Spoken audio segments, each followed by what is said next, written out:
Congressman Rick Larson was in the North Sound taking a tour of Everett Transit's newest addition to its fleet.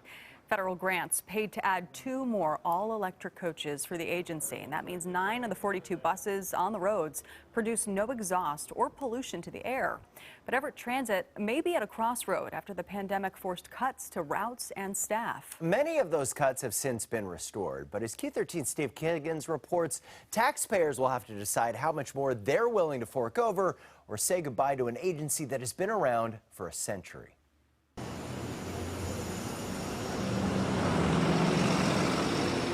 The wheels have been turning for more than 100 years at Everett Transit. For at least a few of those years, Lori and Diane's friendship depended on the service and the coach drivers to bring them together.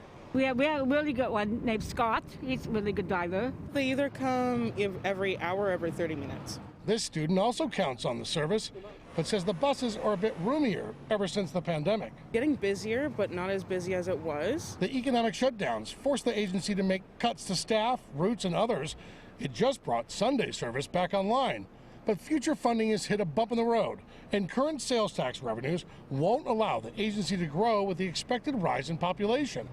That's why the city is asking riders and taxpayers to fill out the Rethink Transit survey.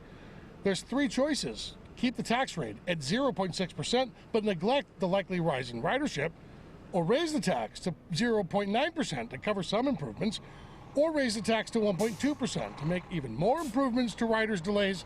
But the third option also means dissolving Everett Transit and folding it into the county's community transit agency.